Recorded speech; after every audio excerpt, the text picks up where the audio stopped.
Hey guys, what's going on? Bofeity here. We're back at it again with another Vietnam and the planned changes for 2019. This is part 2 though, so they added more details. We're going to read it along together because I haven't read this and I assume you haven't read this. So we'll read it together. Happy Friday. We've heard your feedback. Want to address some of the concerns that were passionately raised. Objective blocking. Earlier this week we announced some of the planned changes on how objectives work and stirred up some controversy over this change. This quote is from that previous community message. Objectives that are occupied. Oh, we've read this before. So they're saying that you can pause this and read this if you want to reread this. The use of the one enemy will block an objective's capture is a placeholder value and probably should have been left out of that message.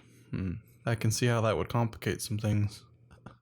Our goal is to prevent instances where an objective is captured by the attackers when the defending team had a significant amount of forces in an objective, 10 to 20. For example, the value we use for determining the block will likely be a percentage value based on the number of friendly forces the attackers have in the objective area. Defenders would need to match 50 to 75% of the attackers' forces in the objective area before a block would occur. We have not finalized a value for this change, and we will run a few CTB playtests in the future to collect feedback before implementing this in the live game. I like the idea better now that they've specified that it would be a percentage based on how many attackers are in an objective. The way they worded it before, yeah, I can see why they wanted to clarify it, because if you could just have one person on the objective hiding in a sewer or something, yeah, that's not really realistic. It's just kind of like a cop-out, if you will. But to have it, if you have 50 to 75% of their attacking force defending the objective, it makes sense that the objective isn't going to go one way or the other. It's just going to kind of stall out until one team gets more people in there or one side gets killed.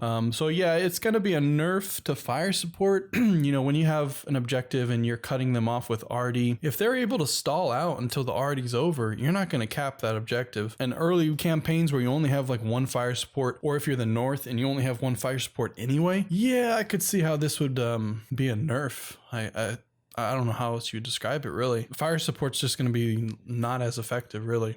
Yeah, so the CTB playtests are really what it's gonna come down to, because this is really one of those things that if it doesn't feel right, people aren't going to be on board with it. So the CTB playtests are going to be important to get the feel of this right. Overall, I think that it's not a bad change now that they've specified kind of what they're actually working towards. If you do have the opportunity to play on the CTB, I would highly encourage it, because this is where a lot of these changes get tweaked.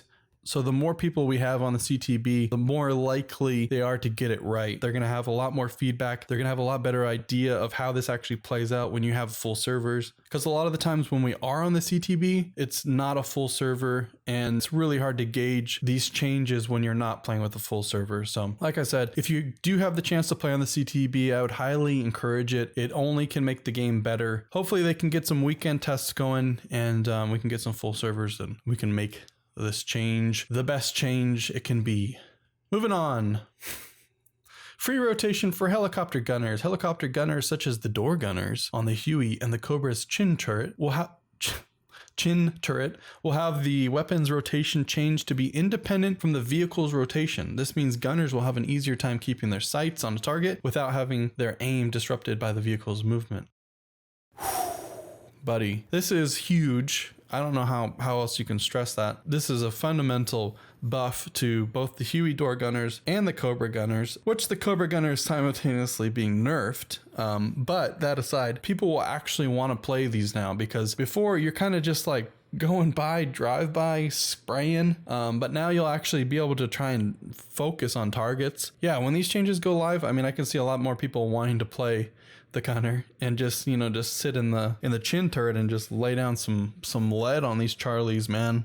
And the QE gunners, man, they're actually going to be useful. Big changes. I like it. I like this video a lot more than the last video. Improving North Vietnamese camouflage ability. North Vietnamese have a passive ability to hide from recon and avoid being spotted by helicopters. This ability is only active if you are crouched or prone and are not moving or firing your weapon. The vegetation vignette that appears at the bottom of the screen indicates when this passive ability is active. Currently, you must remain still while crouched for 3 seconds, and for prone, 1.5 seconds. Firing your weapon will cancel this effect. These values will be reduced to make this passive ability more responsive and useful to the North Vietnamese. We are also looking into changing how squad tunnels are spotted by helicopters and recon so that they are only spotted after a player spawns near one. Ooh, wow, that's an interesting change. It sounds like it's for the better.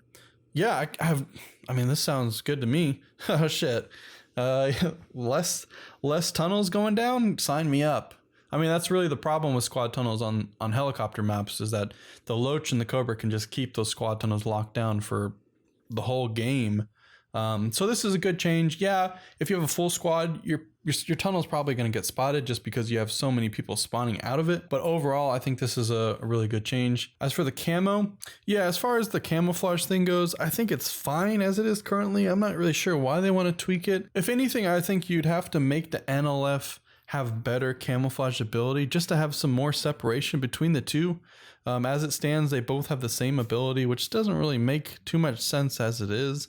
You know, the NVA being a regular army and the NLF being the guerrilla element of the war. Yeah, I don't know. I think that's where you can really help differentiate between the two. Just my 2 cents, Tripwire.